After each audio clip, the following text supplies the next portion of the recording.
Please join me today in studying Joshua 13. Title deeds are not exciting, not at least unless they've been received because the mortgage has been paid off. Then perhaps every line confirming possession may be thrilling indeed. So chapters 13 to 19 of Joshua, which describe the allocation of the land to each of the tribes, may not be of great interest to us.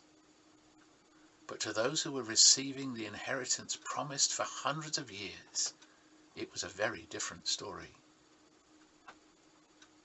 These verses set the scene. Joshua is now old and well advanced in years, and he is reminded that for all his achievements, the mopping up operations still require that there are still very large areas of land to be taken over, as verse 1 tells us.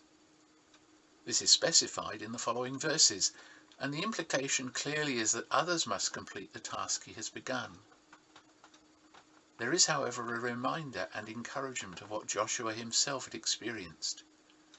Verse 6 tells us, "I myself will drive them out before the Israelites." Interestingly, in order to achieve this, the land must be allocated to the tribes. The implication here is to be noted. From now on, it's not going to be one campaign under one leader. There's no suggestion that Joshua is to have a successor in the same way that he had followed Moses. No, now the responsibility is to be shared. Others who had lived in the shadow of Joshua's example have to take responsibility for themselves.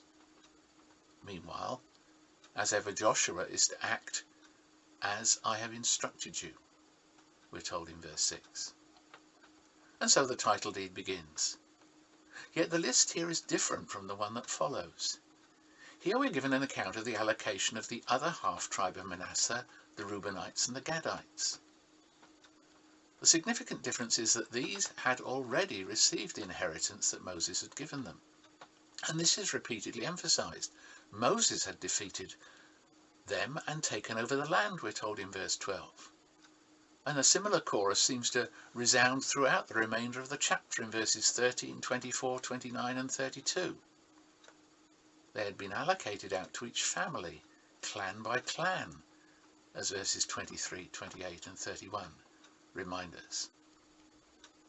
At the same time, the importance of dealing with every threat to community life is stressed. The Israelites had put the sword to the sword Balaam, son of Beor, who practiced divination, we're told in verse 22. And sadly, the writer adds with great honesty, but the Israelites did not drive out the people of Geshur and Maachah, so they continue to live among the Israelites to this day. Some were simply not up to the challenge to be faithful to God in all things and in the long haul. Finally, there's a brief reference to the Levites, so brief it might be missed in verse 33. After all, they'll get a chapter to themselves later. However, the author wants here to ram home one point about them. Quote, "The Lord, the God of Israel, is their inheritance." Put another way, they were to constantly remind Israel by their own lifestyles that what was true for them in a very visible way was in fact the calling of all. In all this, therefore, the Trans-Jordanian tribes were to be both an encouragement, a challenge and a warning to all the other tribes whose allocation will now be recorded.